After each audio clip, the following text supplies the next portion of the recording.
मित्रांनो, उद्याच्या 7 तारखेला सकाळी 7 ते संध्याकाळी 6 वाजेपर्यंत मतदान आहे आणि बारामती लोकसभा मतदारसंघामध्ये उद्याच्या 5 वर्षाच्या करता कोणाला खासदार करायचं हा निर्णय तुमच्या पवित्र मतांनी घ्यायचा आहे। आणि आम्ही सगळे महायुतीचे कार्यकर्ते नेते तुम्हाला विनंती करण्याच्या करता आलेले पदाधिकारी की बाबांनो, जे माझ्या आधीच्या वक्त्यांनी सदाशिवराव खोतांच्या पासून हनुमंतराव असतील, हर्षवर्धनजी असतील, दत्तामामा असतील, अनेकांनी आपली आपली मतं इथं मांडली, तुम्ही ऐकली। मित्रांनो, आपल्याला ही प्रपंचाची निवडणूक आहे। मागे अनेकदा खासदार अनेक झाले, स्वर्गीय शंकरराव भाऊ खासदार झाले, पवारसाहेब खासदार झाले, मी 3 महिन्याकरता खासदार झालो, बापूसाहेब थिट्यांना तुम्ही खासदार केलं, सुप्रियाला तुम्ही खासदार केलं, अनेक खासदार आजपर्यंत बारामती लोकसभामध्ये, एकदा संभाजीराव काकड्यांना खासदार केलं, असे अनेक खासदार तुम्ही निवडून पाठवण्याचं काम केलं। तो तुमचा अधिकार होता। प्रत्येकाची कारकीर्द तुम्हाला माहिती आहे, त्या खोलात मी जास्त जात नाही। परंतु आता लोकांच्या अपेक्षा फार वाढलेल्या आहेत।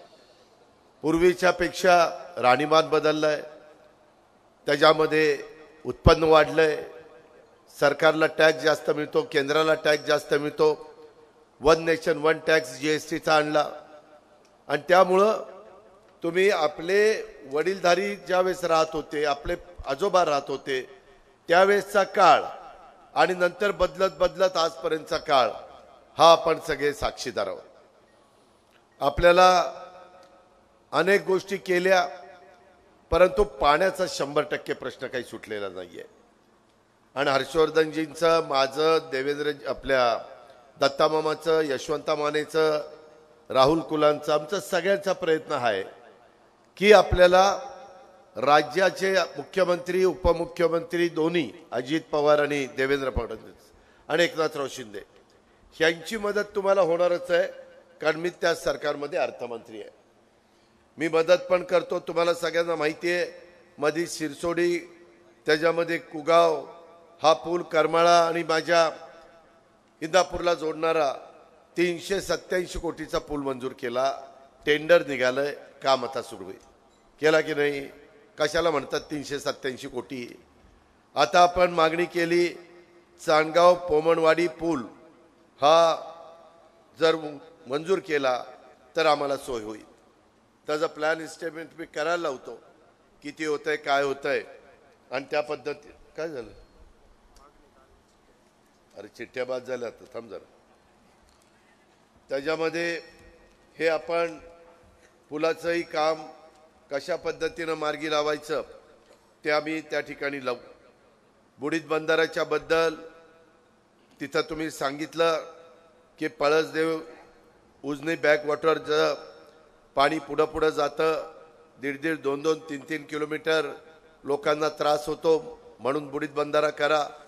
बुडीत बंधारा आपण ट्रायल बेसवर एक दौंड तालुक्यामध्ये केला, तशा पद्धतीने केलं तर चालेल का? दौंड तालुक्यात केलं तसं पाणी राहिलं पाहिजे। आता मला बरोबर आहे, पण तुम्ही बघा ना कुठलं। ठीक आहे, मागे एकदा सांगितलं तेव्हा सर्वे झालेला आहे, ते देवेंद्रजींच्याकडेच काम आहे। मी, हर्षवर्धन, आपले दत्तामामा आणि आमचे यशवंता, आम्ही सगळ्यांनी ठरवलेले ही, आणि राहुलनी पण, आपला दौंडचे आमदार, की निवडणूक संपली की मुंबईला जरा वरचेवर बसून हे सगळे प्रश्न हे मार्गी लावायचे। माझी महायुतीचे जे जे भाजपचे, शिवसेनेचे, राष्ट्रवादीचे आणि मित्रपक्षांचे अध्यक्ष आहेत, त्यांनी हनुमंत ती एक एक यादी, पळसदेवला काय मागणी आली, भिगवणला काय मागणी आली, माझ्याकडे आहेच, परंतु मला सगळं राज्याचं बघावं लागतं। तर तुम्ही सगळ्यांनी तशा प्रकारची लिस्ट करा, म्हणजे मग कलेक्टरकडचं कुठलं काम आहे बाबा, हे उजनीचा गाळ उपसाच्या बद्दलचं काम आहे, मग तिथं फक्त वाळू नाही काढली पाहिजे, नाहीतर मातीच्या गाळाच्या नावाखाली माती काढली तर ॲक्शन होईल, त्याच्यामध्ये दंड आकारला जाईल। तेवढी फक्त विनंती आहे, तुम्ही गाळ काढा। जे करमाळ्याला चाललंय असं सांगितलं, त्याच्याबद्दल मी संबंधितांशी बोलतो, काय त्यांचं म्हणणं आहे ते म्हणले, कवा आमच्या हातात नाही, तर मंत्रालयामध्ये ज्याच्या हातात असेल त्यांना सांगण्याच्या बद्दलचा आपण प्रयत्न त्या ठिकाणी करू. आणि आपण ज्यावेळेस सत्ताधारी पक्षाचे प्रयत्न करणार म्हणजे त्याचं उत्तर आपल्याला मिळेल याबद्दल मला खात्री वाटते. ऊसाकरता धमकी दिली जाते असंही सांगितलं. तुम्ही त्याबद्दल काळजी करू नका. तुम्ही कष्टाने ऊस पिकवा, चांगलं टनेज काढा, तुमचा ॲक्युरेट काटा आणि ॲक्युरेट पेमेंट हे करण्याच्या करता आम्ही सगळे तुम्हाला मदत करू. आणि काही जे दम देतात ना तिकडं काही जायचं कारण नाही. आता दौंड आणि अंबालिकाची रोजचं क्रशिंग 30 ते 32 हजार टनाचं होतं, दोघांचं वेगवेगळं. एकाचं 17 आणि एकाचं 15. किती झालं? 32,000. किती ऊस पिकवा, सगळा गडी त्याला त्या ठिकाणी घेऊन जायला जाईल. आणि त्याच्यात मला सांगितलं की दादा त्या अंबालिकाच्या लोकांशी बोला, ते जंगल वाघ वगैरे तिथं काळे कोण चिडबॉय त्याच्याबद्दल नाराजी आहे, ती लोकांची नाराजी दूर करा. त्याच्यामध्ये काय काळ्यांनी काय दिवा लावला ती बघतो आता त्या काळेकडे. काळेला पांढरा करायचा का चॉकलेटी करायचा? म्हणजे आधी तुम्ही तक्रार केली, मला त्यालाही विचारावं लागेल काळे काय बाबा, काय चुकलं, काय अडचण आहे, मग त्याची काय मागणी, असं करून आपण मार्ग काढू. तुम्ही बिनकाळजी राहा. त्याच्यामध्ये लाईटचा प्रश्न सांगितला आहे. काय झालं, एकदमच डिमांड वाढली सगळ्या राज्याची. टेम्परेचर गेले 44-43 आणि त्याच्यामुळं आत्ता आचारसंहिता आहे तरी काही त्याच्यातनं कुणाशी बोलून आज खरं तर ऊर्जा मंत्री देवेंद्र फडणवीस साहेब पुण्यामध्येच आहेत. माझा सकाळी त्यांचा फोन झाला, मी त्यांच्याशी पण बोलतो आणि तो मार्ग मी हर्षवर्धन, दत्तामामा, यशवंता आम्ही काढून देतो. त्याच्यामध्ये हे चांदगाव पोमणवाडीचा ब्रिज हे लवकर इस्टिमेट झालं तर येणाऱ्या अधिवेशनामध्येच त्याचा आपण व्यवस्थितपणे मार्ग काढू. ते गाळाचं मी तुम्हाला सांगितलेलं आहे. दुसऱ्या एक लोकांनी मला चिठ्ठी दिली, महाविकास आघाडीच्या काळात आम्ही शेतकऱ्यांची वीज कट केली त्यामुळे शेतकरी वर्गात नाराजी आहे म्हणून बोलावं. महाविकास आघाडीच्या काळात माझ्याकडे अर्थ खातं होतं, ऊर्जा नव्हतं. ऊर्जा खातं काँग्रेसकडे होतं आणि काँग्रेसने खाती ज्यांच्याकडे असतात त्याबद्दलचा निर्णय त्या खात्याच्या मंत्र्यांनी घ्यायचा असतो. सहसा आम्ही एकमेकाच्या मध्ये लुडबुड त्या ठिकाणी करत नाही आणि तशा पद्धतीनं तो निर्णय झाला. आम्ही त्यांना सांगत होतो की बाबा इतकं कठोर वागू नका, शेवटी शेतकरी आहे हा, एवढं मोठं लाखाचा पोशिंदा आहे, एवढं धान्य पिकवतोय, एवढा ऊस पिकवतोय, फळबागा करतोय, फुलं पिकवतोय, तर तुम्ही त्या ठिकाणी करू नका. त्याच्यामुळं माझा कुठंही ह्याच्याशी संबंध नाही. इथं सरळ लिहिलंय, तुम्ही शेतकऱ्यांची वीज कट केली, मी वीज कट केलेली नाही. त्याच्यावर ते डोक्यातनं काढा. त्याचबरोबर पळसदेव गावठाण पुनर्वसित आहे तरी येडे वस्ती, माळे वाडी, शिंदे वस्ती फॉरेस्टमध्ये 40 वर्षापासून राहतोय. गावठाणाचा विस्तार वाढ करून संबंधित वस्ती गावठाणात फॉरेस्टचा असेल तर ते तपासावं लागेल, कारण सुप्रीम कोर्टाच्या मोठ्या प्रमाणावर त्यांच्या बाजूनी निकाल आहे. मी ती गोष्ट मला अधिवेशन आचारसंहिता संपल्यावर भेटा अशी माझी विनंती आहे. त्याच्यामध्ये पळसदेव पंचकृषीत उजनी बॅकवॉटर बंधाऱ्याचं सांगितलं, तर भीमा चांदगाव ते केतूर पोमलवाडी पुलाचं सांगितलं. भोई समाजाच्यासाठी प्रति कुटुंब 2 गुंठे जागा आणि राहण्यासाठी हे आपण 2 गुंठे नाही पण 1-1 गुंठे जागा गायरान असलं तरी त्याच्यातनं द्यायची, असं भूमी नसलं पाहिजे, त्याला दुसरी जागा नसली पाहिजे. त्याचं घर बांधायला असे 1-1 गुंठे जागा देण्याचा निर्णय आणि त्याला घर पण देण्याचा निर्णय आपण घेतलाय. 3 कोटी घरं ह्या म्हणजे ह्या पुढच्या टर्ममध्ये बांधायचा निर्णय नरेंद्र मोदी साहेबांनी घेतला. साधारण 3 कोटी देशात म्हटलं तर 35-40 लाख घरं आपल्या महाराष्ट्रामध्ये मिळतील आणि ती कमी पडली तर राज्य सरकारकडनं पण तुम्हाला कोटा उपलब्ध करून देण्याच्या करता महायुतीचं सरकार त्या ठिकाणी प्रयत्न करेल. महायुतीचे आम्ही लोकप्रतिनिधी प्रयत्न करू. त्याचबरोबर हे वेगळे नोकरीचं ते ह्याला नाही नाही माझ्या पी ह्यांच्याकडे दे हे पण झालं. मित्रांनो, अशा प्रकारे ही सगळी कामं आहेत. माझी आपल्याला विनंती, ही महायुती राष्ट्रवादी काँग्रेस पार्टी, भाजपा, शिवसेना, मनसे यांनी बाहेरनं पाठिंबा दिलाय.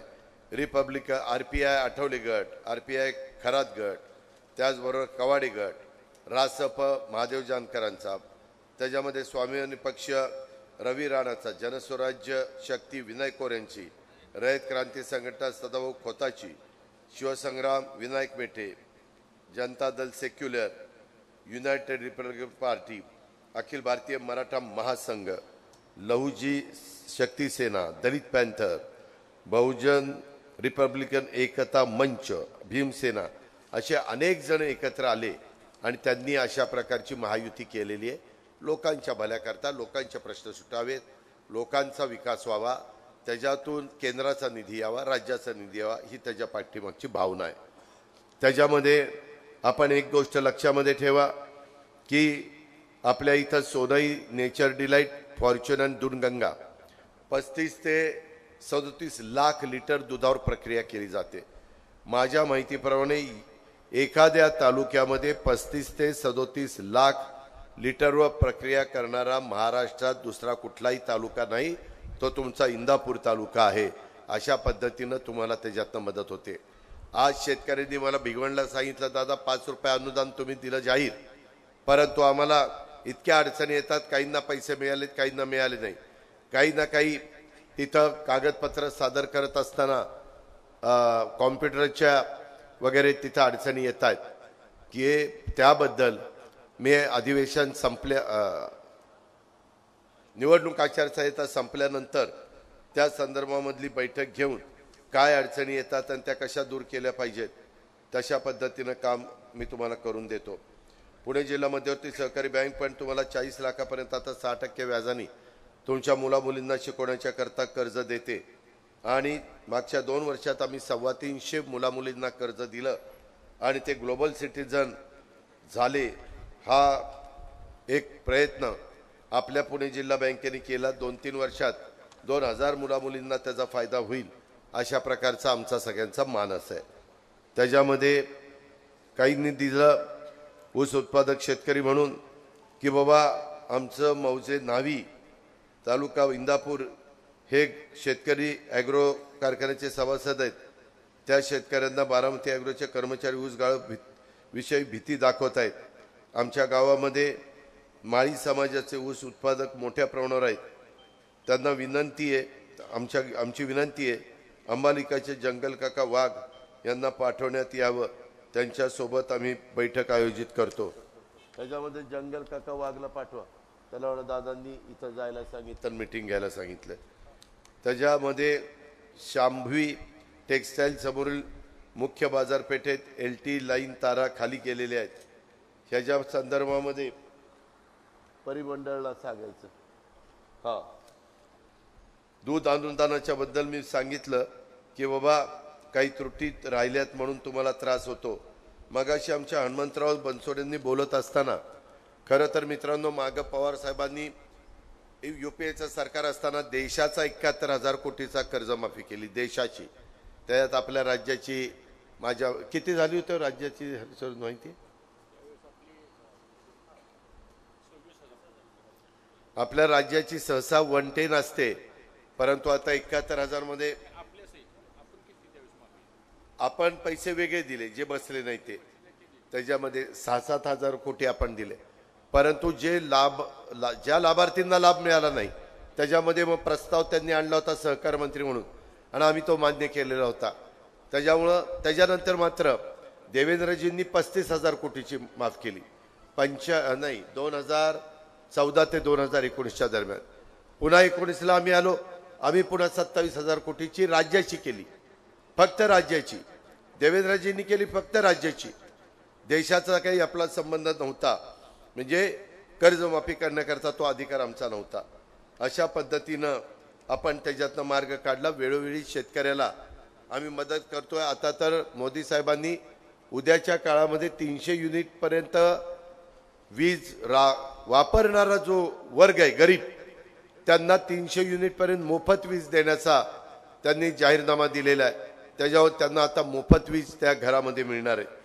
पळसदेव ते न्हावी रस्ता पळसदेव हद्दीत 1 किलोमीटर बंद पडलाय. ते कशाने बंद पडला? आता फॉरेस्टचं काय, मी कसं काय, फॉरेस्टमध्ये जर तिथं केला चालू की ते कॉन्ट्रॅक्टरला अटक करतात आणि जो अधिकारी सांगेल त्याला अटक करतात. ती माझ्या नावावर पावती फाडतात. त्याच्यामध्ये कांदा निर्यात सुरू केली, परंतु कांद्याचे भाव आहे तसेच आहेत. नियमित कर्ज फेडणारेचं 50,000चं आमचे दिलीप वसे पाटलाकडे खातं आहे. 3 वर्षात 2दा तरी कर्जमाफी कर्ज फेडलं पाहिजे असं त्याच्यात हनुमंतराव आहे. 3 वर्षात 2दा केलंय का?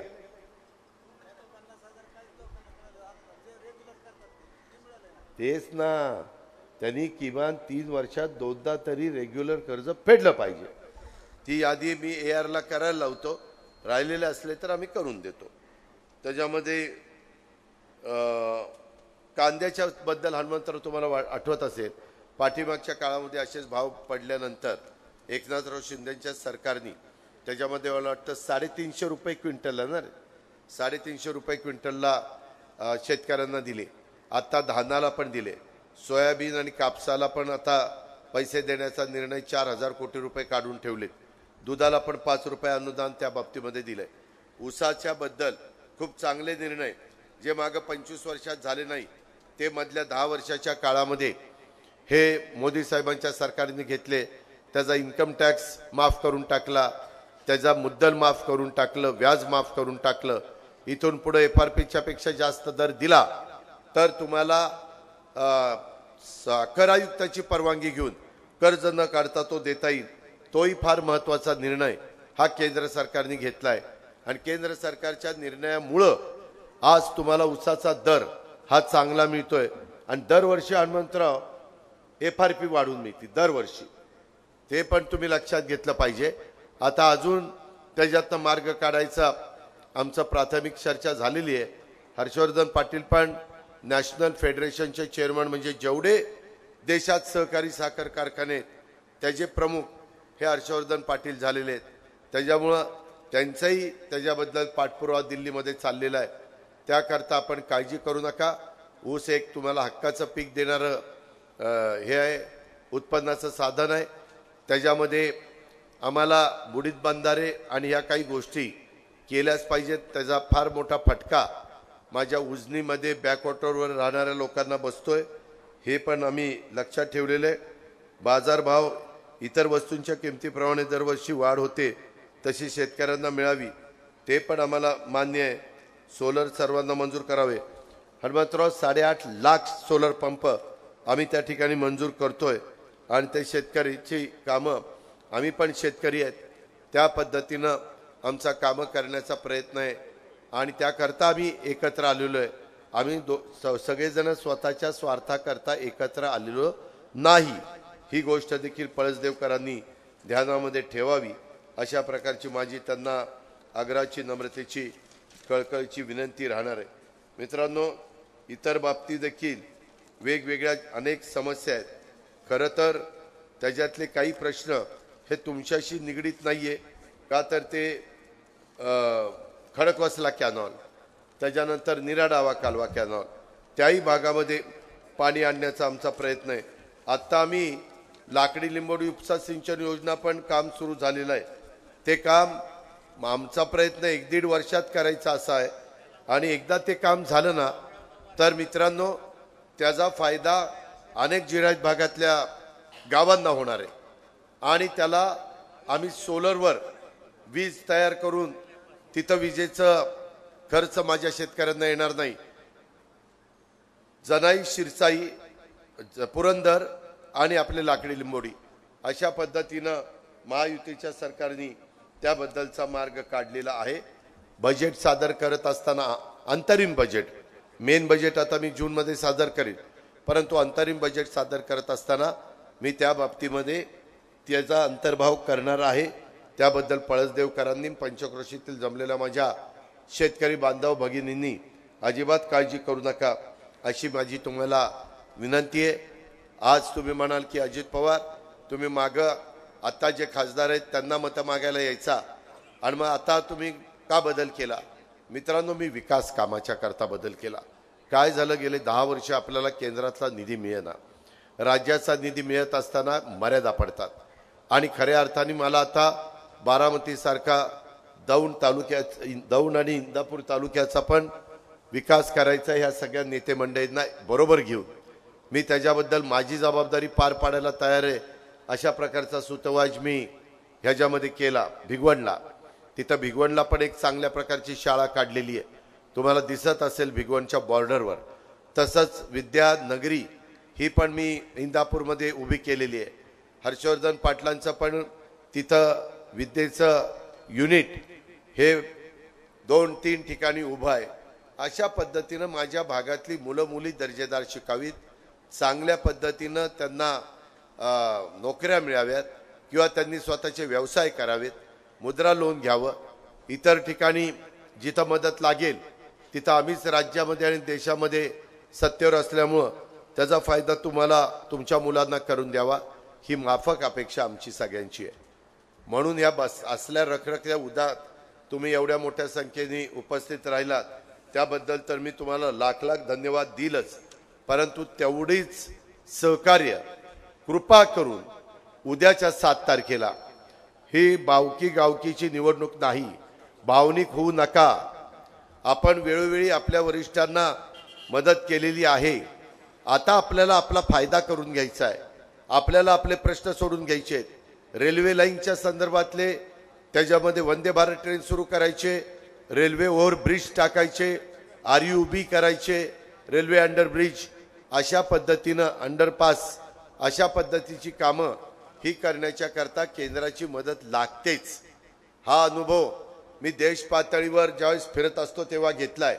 राज्याच्या पातळीवर पण फिरत असताना काही भागामध्ये जसं पुण्यात नदी सुधार कार्यक्रमाला काही कोटी रुपये मिळाले, 24/7 ची पाईपलाईन पिण्याच्या पाण्याच्या टाक्या करण्याच्या करता 2300 कोटी रुपये मिळाले।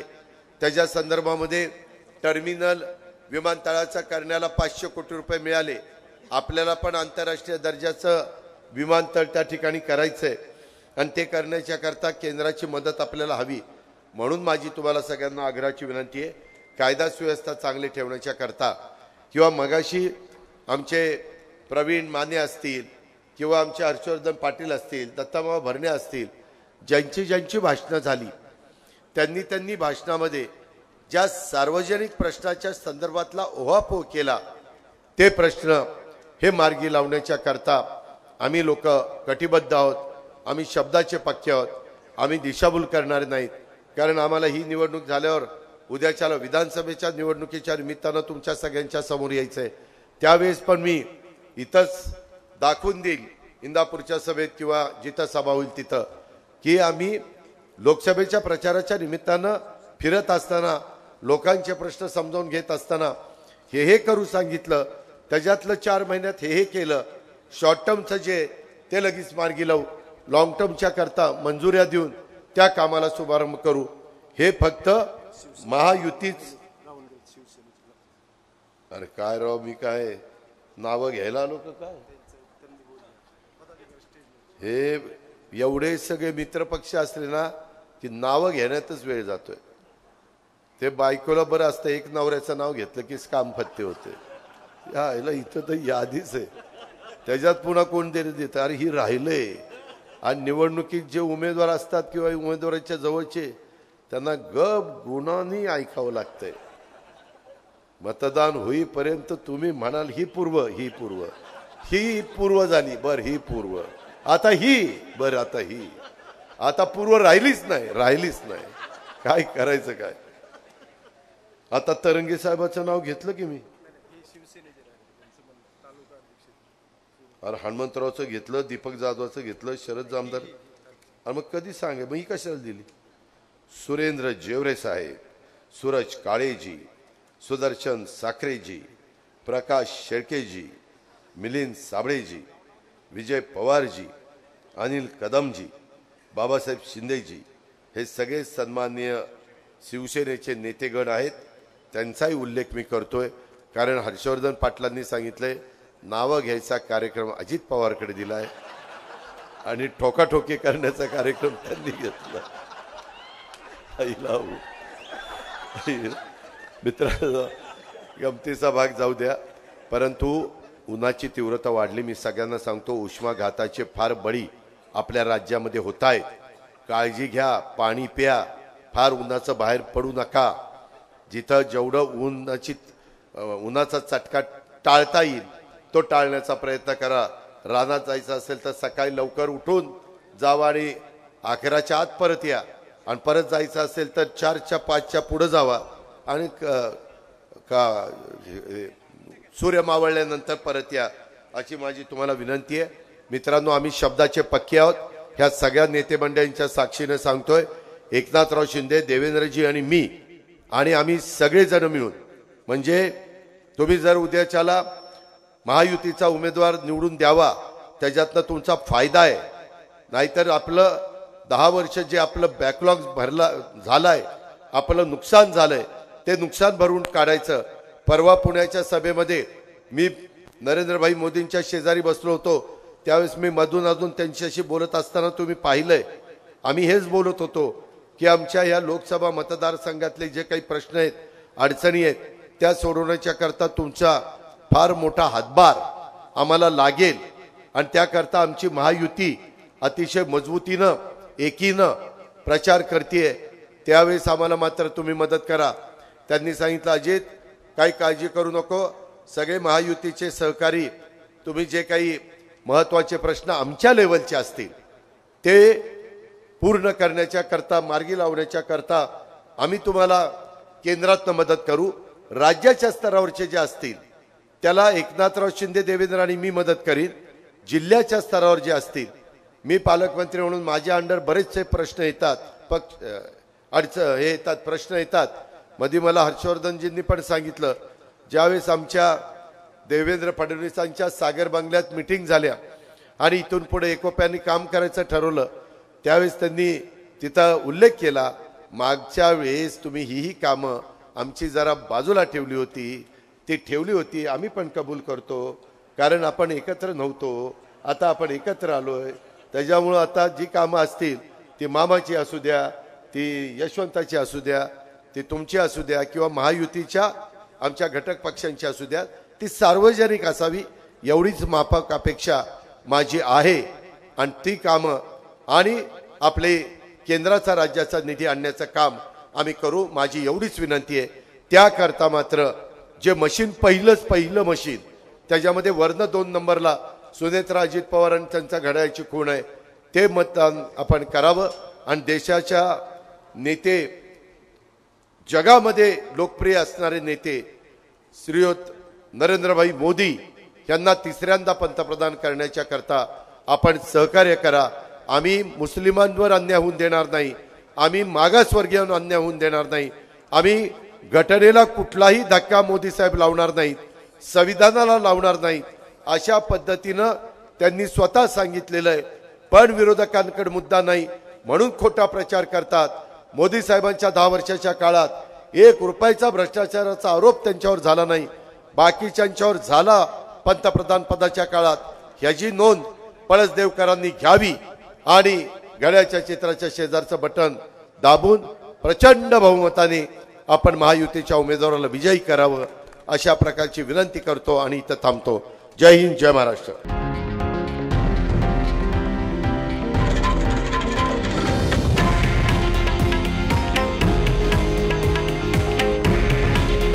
हे आहे देशातील नंबर 1 न्यूज नेटवर्क आणि आपण पाहत आहात TV9 मराठी. काळजी तुमची, हित महाराष्ट्राचं.